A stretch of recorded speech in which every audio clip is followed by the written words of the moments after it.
राहुल बल्वे जी का, और ये जानना चाहते हैं रोडेक्स केमिकल के बारे में, और लंबी अवधि के नजरिए से ये पूछ रहे हैं कि इसमें क्या करना चाहिए। रोडेक्स केमिकल, RODEX। इंडो रोडेक्स। अगर NSE लिस्टेड है तो ये स्टॉक मिल नहीं रहा है।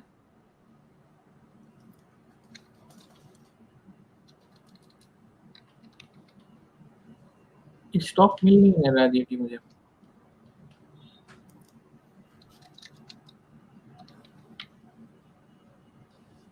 हाँ, यहाँ दिक्कत मेरे सामने भी आ रही है कि ये इंडो रोडेक्स नाम से तो कुछ नज़र नहीं आ रहा है, तो फिर इस सवाल को हम अवॉइड करते हैं। एक दूसरा सवाल ले लेते हैं यहाँ पे।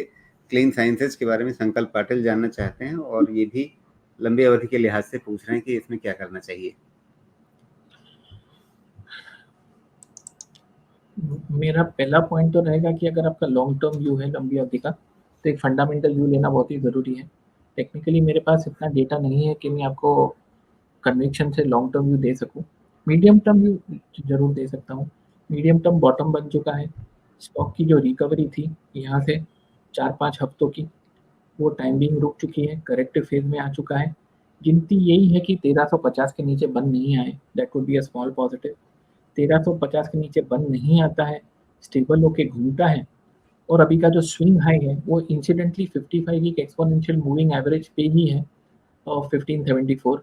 तो दो चीज़ें, 1350 के नीचे बंद नहीं आता है और उसके बाद 1550 के ऊपर निकलता है, तो मुझे वहाँ से 300 पॉइंट की तेजी वेरी मच पॉसिबल लग रही है। तो वीकली चार्ट पे it is a potential turn around.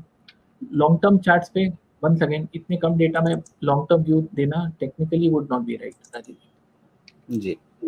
अच्छा हेमंत जी, आप मुझे बताइए, मतलब ये कोई मेरी समस्या है या मतलब नेचुरल चीज़ है कि मुझे चार्ट पे अक्सर कटोरियाँ दिख जाती हैं? शायद आप चाय ज़्यादा पीते हो राजीव जी, मैं चाय कॉफ़ी नहीं सर, पीता। चाय तो यहाँ सामने रखी हुई है अभी।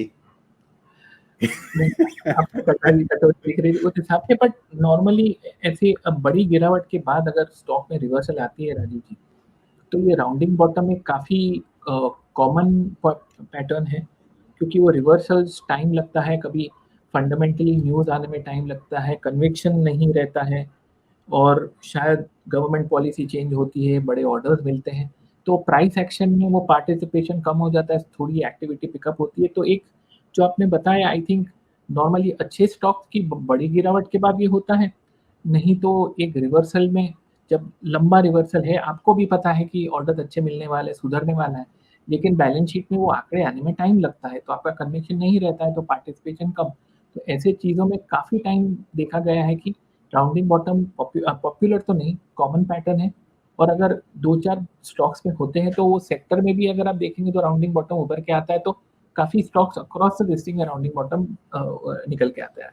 जी, तो अभी ये जो चार्ट दिख रहा है, इसमें हम कहाँ से लेकर चलें? एक तो हमें लगभग 2000 के आसपास का टॉप दिख रहा है, वहाँ से भी एक राउंडिंग बॉटम बन सकता है, और उसके ऊपर जो इसका ऑल टाइम हाई था 2700 के आसपास का, राउंडिंग बॉटम जैसा पैटर्न तो वहाँ से भी बन रहा है। तो हम फिलहाल अभी किस लेवल को ध्यान में रख कर के चलें तो वो ज़्यादा मतलब प्रैक्टिकल होगा?